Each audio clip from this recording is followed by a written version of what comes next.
നമുക്കിത് മറ്റൊരു ആംഗിളിൽ നിന്ന് കണ്ടു കഴിഞ്ഞാൽ എങ്ങനെ ഉണ്ടാവും എന്ന് നോക്കാം. ആദ്യം പറഞ്ഞ പോലെ തന്നെ ഗാർഡ് പൊസിഷനിൽ നിൽക്കുന്നു. എനിക്ക് തരുന്ന പഞ്ചിനെ സ്ലിപ്പ് ചെയ്ത് ഞാൻ ഒഴിവാക്കുന്നു. ഇതാണ് മൂവ്മെൻറ്റ് വരിക. നമുക്കിത് ഇനി കറക്റ്റായി ത്രോ ചെയ്താൽ എങ്ങനെ ഉണ്ടാവും നോക്കാം.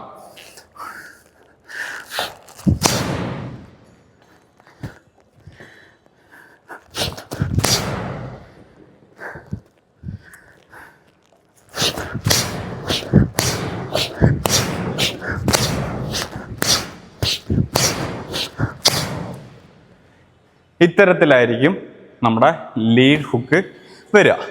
എന്നാൽ ഇത് ഞാൻ അയാളുടെ ഹെഡ് ലെവലിലല്ല പഞ്ച് ചെയ്തിരിക്കുന്നത്. നമുക്ക് ഇത് കുറച്ചും കൂടെ ഹൈറ്റിൽ പഞ്ച് ചെയ്താൽ എങ്ങനെ ഉണ്ടാവും? അയാളുടെ ഹെഡ് എന്ന് പറയുന്നത് ഇവിടെയാണ്. അപ്പോൾ അത്തരത്തിൽ വരുന്ന സമയത്ത് നമുക്ക് എങ്ങനെ പഞ്ച് ചെയ്യാം?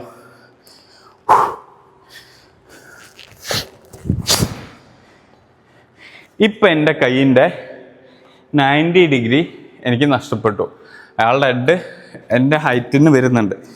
ഈ ഹൈറ്റിൽ വരുന്ന ഒരു ഒപ്പണൻറ്റിനെ എനിക്ക് ഹുക്കെന്ന പഞ്ച് ചെയ്യണമെങ്കിൽ ഇതാണ് എൻ്റെ 90 ഡിഗ്രി. ഇതിലെനിക്ക് സാധിക്കില്ല. അതിൽ സാധിക്കില്ല, ഞാൻ എത്രയും അടുത്തായിരിക്കണം.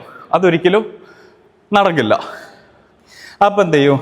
കൈ ഒരു 120 ഡിഗ്രി അല്ല ഒരു 130 ഡിഗ്രി എക്സ്റ്റെൻഡ് ആവും. ഈ ആംഗിളിൽ നിന്നായിരിക്കും നമ്മൾ എന്ത് ചെയ്യുന്നത്?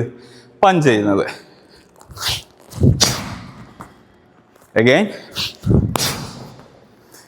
Again. Again. Again. One more time. ഇതാണ് നമ്മുടെ ലീഡ് ഹുക്കിൻ്റെ രണ്ട് വേരിയേഷൻ എന്ന് പറയാൻ പറ്റില്ല, ഒരു വേരിയേഷൻ തന്നെ.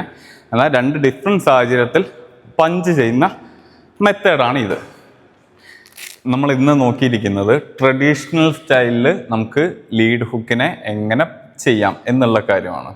ട്രഡീഷണൽ സ്റ്റൈൽ എന്ന് പറയുന്ന സമയത്ത് ഓൾമോസ്റ്റ് എന്താണ് ബോക്സിങ്ങിൽ എല്ലാവരും പഠിപ്പിക്കുന്ന ഒരു സ്റ്റൈൽ.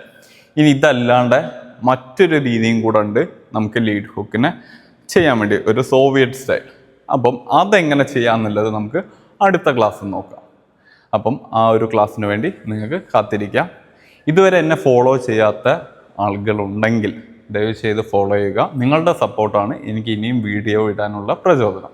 അപ്പം നിങ്ങളുടെ സപ്പോർട്ട് ഉണ്ടെങ്കിൽ മാത്രമേ എനിക്ക് ഇനിയും മുന്നോട്ട് ഇതൊന്ന് കൊണ്ടുപോകാനുള്ളൊരു താല്പര്യം ഉണ്ടാവുള്ളൂ.